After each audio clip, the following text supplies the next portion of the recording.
माझा जुना मित्र आणि मोनिकाचे बाबा. त्यावेळेसही ते ड्रिंक घ्यायचे का? काही ड्रिंक वगैरे घ्यायचं नाही. अशा संसार लाभला नाही बिचाऱ्याला. तूच का मोनिकाला तुझ्या घरी नेऊन ठेवत? मग तुम्ही काय म्हणालात बाबा? अगं एखाद्या विस्कटलेल्या आयुष्याची घडी आपल्या सहवासात राहिल्यामुळे नीट बसणार असेल तर काय हरकत आहे? अरे माझा आधार म्हणून लग्न केलेस ना तू माझ्याशी. तुमच्या पायाची दासी म्हणून आयुष्य काढेन मी. कधी पायाजवळ बसली आणि पाय कापले. पण तुम्हाला तुमची मोनिका नकोच होती तुमच्या बरोबर.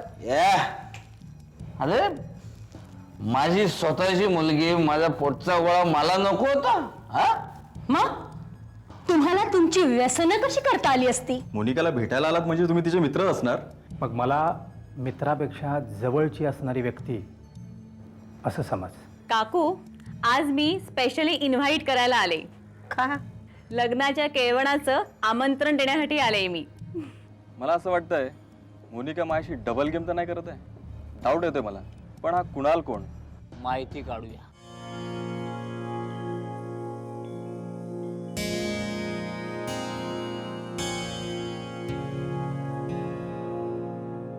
अनघा, अनु.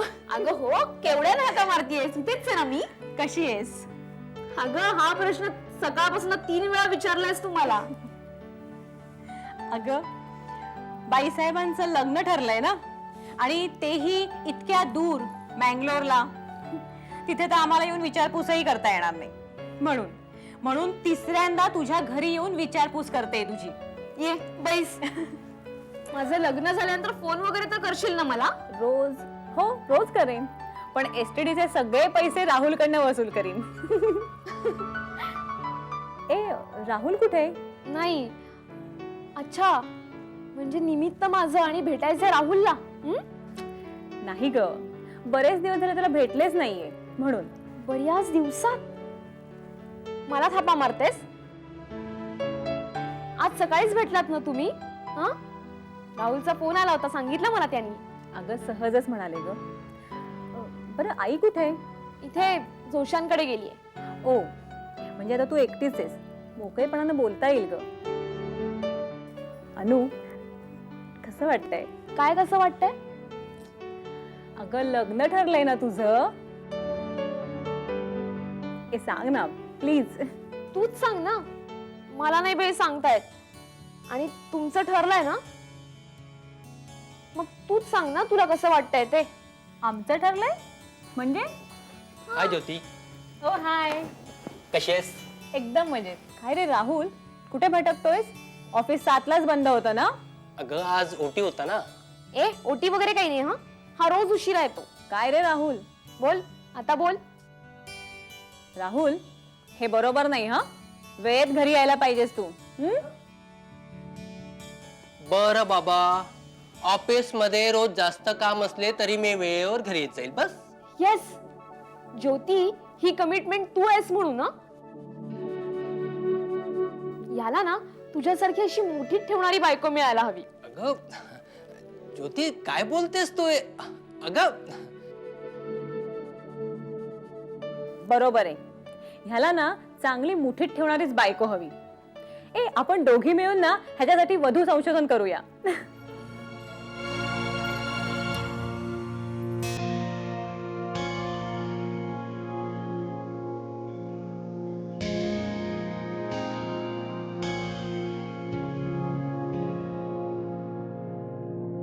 ज्योती, अनघा, मी चेंज करून येतो. ए ज्योती, आईने पुरणपोळ्या केल्यात, खाणार? हो चालेल ना. तू पैसा मी घेऊन येते. हा.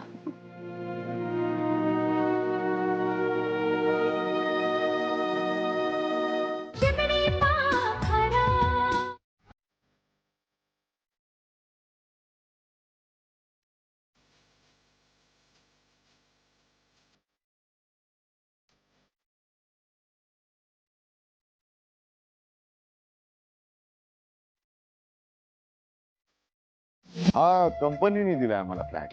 ओ, म्हणजे रिटायरमेंट नंतर? कंपनीचा फ्लॅट कंपनीला परत करायचा. पण डोंट वरी, तोपर्यंत आम्ही आमच्या जुन्या घरी शिफ्ट झालेले असू.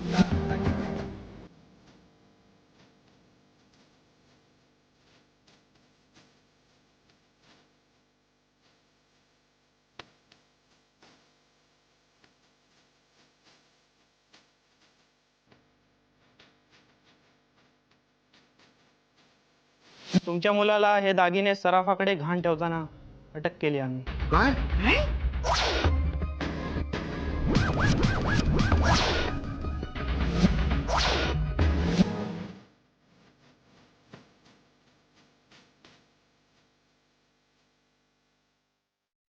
नम्रता,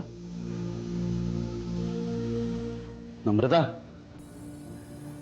अगं अशी काय बसली आहेस? काही नाही. काही घटना मनातनं जाता जात नाही. कुठल्या घटना? आम्ही अविनाशच्या घरी गेलो होतो. नम्रता, आपलं नशीब बलवत्तर म्हणायचं, दुसरं काय? काय सुबुद्धी सुचली तुला आणि नेमकी त्याच दिवशी नेमक्या त्याच वेळेवर तू त्यांच्या घरी पोहोचलीस?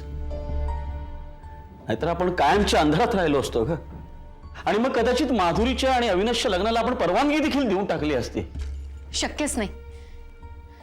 ही घटना मी साक्षात माझ्या डोळ्यांनी पाहिली नसती ना, तरीही या लग्नाला मी कधीही परवानगी दिली नसती. हो, काय आहे काय त्या घरात? स्वतःच्या मालकीचं घरही नाही त्यांचं. फ्लॅट आहे तो बँकेने दिलेला. अविनाश हा असा बेकार, धाकटा भाऊ चोऱ्या मारा करणारा. एक बहीण आहे, ती अशीच असेल, घराबाहेर दिवे लावणारी. अशा घरात आपण आपल्या माधुरीला द्यायचं? शक्यच नाही.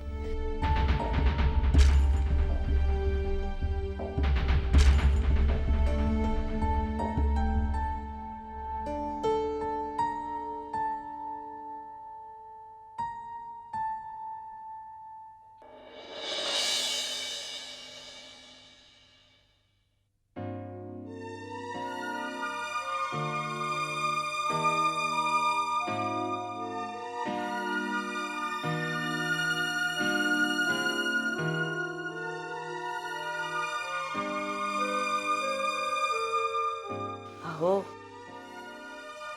अहो मोठा दिवा लावून वाचत बसलात तर चालेल.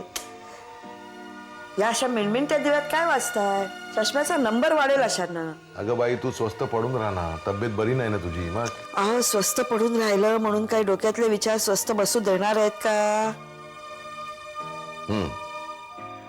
हे मात्र खरं आहे.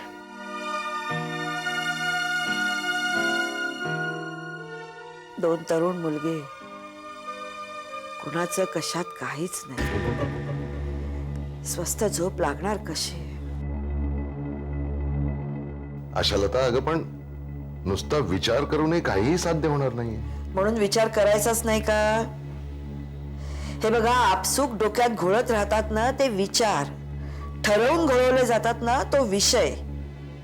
अरे वा, किती सुंदर वाक्य बोललीस. क्या बात है. किती अस्थिर असतं नाही आयुष्य. आशालता, स्थिरता आणि अस्थिरता यामध्ये फक्त एका क्षणाचं अंतर असतं. एक तरी संधी चालून येतेच. तो क्षण, नेमका तो क्षण साधायचा असतो की बस जीवनातलं अस्थैर्य संपलं. तो एक नेमका क्षण आवीच्या आणि सागरच्या आयुष्यात कधी येणार आहे हो? ते जर का मी सांगू शकलो असतो तर मग माझ्या तीनही मुलांची आयुष्य मी नीट आखून घेतली नसती का? हा? आशाला तर आपण फक्त कर्म करत राहायचं, फळाची अपेक्षा धरायची नाही. एक लक्षात ठेव, बी पेरलंय म्हणजे झाड 100% उगवणार. आणि झाड उगवणार म्हणजे फळही 100% मिळणार. ते कधी मिळणार? कधी मिळेल तेव्हा मिळेल. फळाकडे डोळे लावून बसायचं नाही. काय उपयोग नाही त्याचा. वेळेचा, बुद्धीचा अपव्यय, तब्येतीची हेळसांड. तू तू मनात कसलाही विचार न आणता शांतपणे पडून राहा. बघू, मी काय म्हणते, ज्योतीला आता 22वं वर्ष लागलं. जे आवीचं आणि सागरचं काही नेमक्या ठरलेल्या वयात लग्न होईलच असं नाही. मग आपण ज्योतीचं लग्न उरकून घेऊया का? उरकून घेऊया का? म्हणजे मुलगी पदरात पडलीये, तिला कसं तरी करून आपलं उजवून टाकू असं? नाही हो, तुम्ही मला नेमकं शब्दात पकडू नका. मला काय म्हणायचंय की आयुष्याचं काही खरं नसतं हो. कित्येक वेळा आपण बघतो की आपल्यापेक्षा तरुण मुलं सुद्धा अकस्मात निघून जातात. म्हणजे आपण पेपरमध्ये वाचतो, बघतो. आपला तरी काय भरोसा सांगता येतो का? अहो, मी आता बोलता बोलता समजा मला आता अटॅक आला, काय झालं, संपलं. तू कस मूर्खासारखं काहीतरी बोलू नको ना. नाही म्हणजे अहो, आपल्या शेजारच्या त्या सावंत वहिनी आहेत ना, त्या आज सकाळी गेल्या. अहो, 45 वर्षाच्या होत्या. मी गेले होते ना त्यांच्या घरी सांडपणाला. असं अचानक आपल्या बाबतीत सुद्धा काही सांगता येतं का? असं अचानक आपण बोलता बोलता काही झालं तर मुलांचं काय हो? नाही म्हणजे अभि, सागर दोघं जण सेटल होतील तेव्हा होतील, पण मग ज्योतीचं काय करायचं? तिला एकदा म्हणजे तिचं लग्न उरकून टाकलं तर आपण जबाबदारीतून मुक्त होऊ नये का?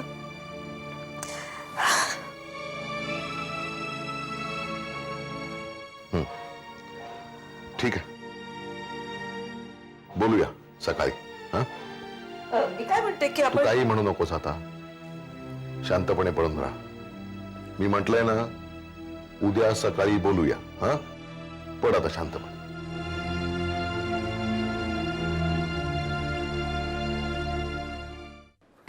बोल बोल, काय म्हणतो? हा का?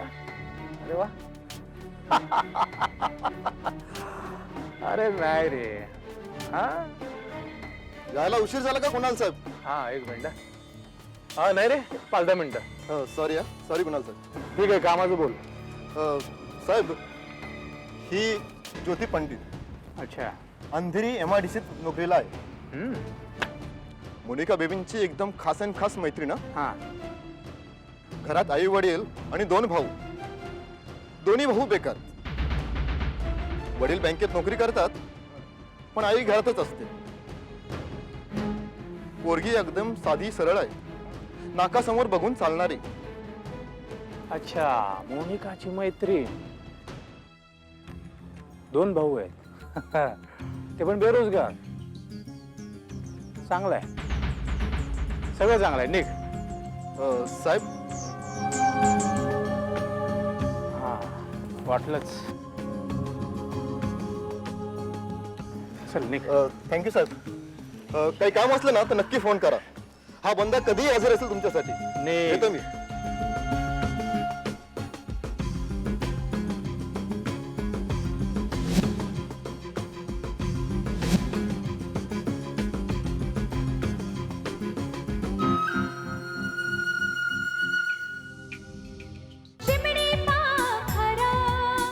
ये मंजित,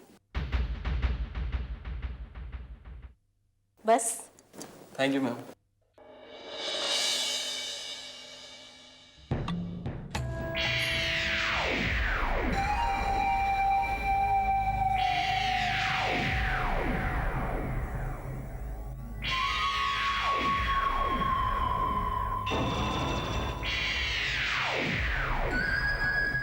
काय घेणार? नाही, काही नको. घे ना काहीतरी ड्रिंक्स वगैरे. हा? मला माहिती तू ड्रिंक्स घेतोस ते. घे ना. नाही, नको. घे ना. नाही, नको. बरं, तुम्ही ह्याच्याबद्दल काय विचार केलाय? कशाबद्दल? ऑफकोर्स मोनिकाबद्दल आणि त्या पंडितबद्दल, ज्याच्यामुळे तिने सुसाईड करायचा अटेम्प्ट केलाय. तुला काय वाटतं ते इन्स्पेक्टर सरपोतदार मॅनेजेबल आहेत? नसावा, पण ट्राय करून बघायला काय हरकत आहे. मग एक काम कर,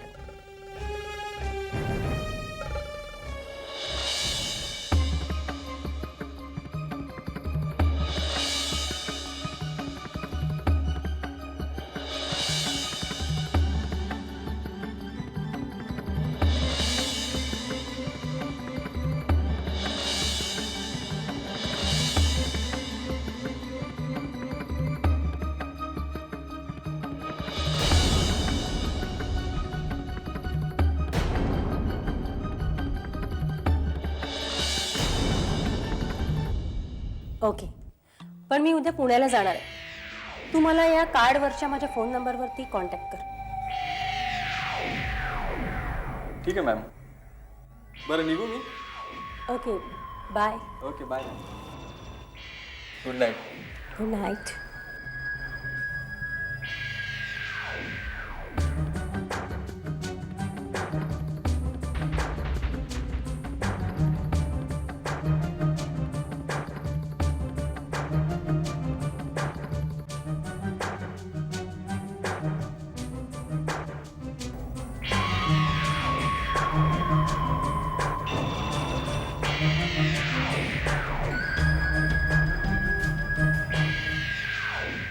अहो मी काय म्हणते, काही म्हणू नकोस, तू आधी चहा घेऊन ये माझ्यासाठी. अहो, आणते चहा, पण हा, ऐका लवकर, तुम्ही लवकर, पेपर लवकर, आधी- लवकर. दे चहा. बाबा चहा.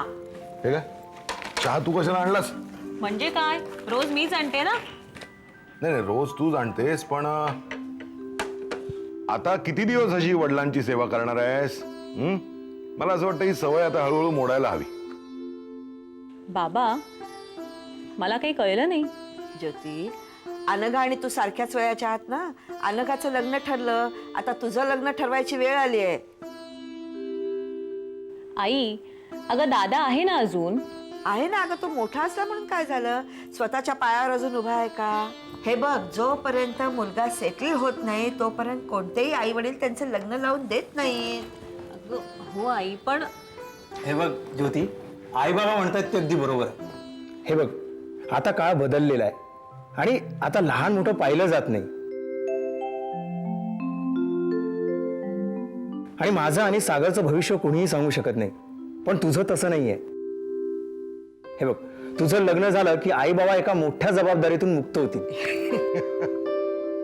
नाही, मला नाही लग्न करायचं. लग्न करायचं नाही म्हणजे? बाबा अहो, सेटल व्हायचं म्हणायचं झालं तर अजून मी तरी कुठे सेटल आहे. आणि हे बघा, मी जोपर्यंत स्वतःच्या पायावर उभी नाही तोपर्यंत मी लग्न करणार नाही. म्हणजे नवऱ्यानी कमवायचं आणि आपण त्याच्यावर ऐश करायची, हे मला पटणार नाही.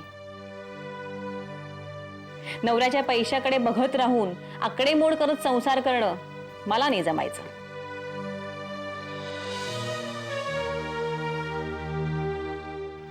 ज्योती, तू म्हणतेस ते किती खरं असलं ना तरी. बाबा मला एक सांगाल? बोल बेटा. जन्माला आल्यापासून आई वडील आपल्या मुलांची खूप काळजी घेतात, त्यांना प्रेमाने सांभाळतात आणि त्यांना खूप मोठं करतात.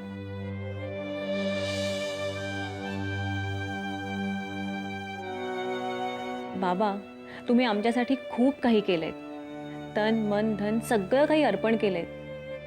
अहो, आम्ही तुमच्यासाठी काय केलंय? मी तर माझ्या अजून पायावर उभीही नाहीये. आणि अशा वेळी तुम्ही माझ्या लग्नाचं म्हणता? इतके दिवस बाबा मी तुमच्या छत्रछायेखाली वाढले, तुमच्या आधाराने जगले, आणि आता लग्न झाल्यानंतर माझ्या नवऱ्याच्या आधाराने जगायचं? नाही पटत बाबा मला हे.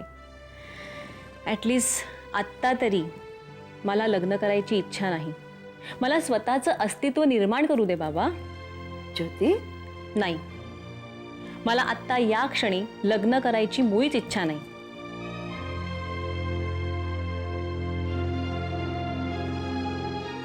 आशाला तर मला असं वाटतं खरं आहे ज्योतीचं.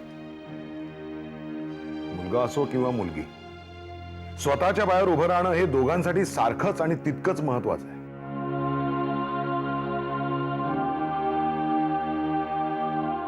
आई बाबा, हे तुम्ही.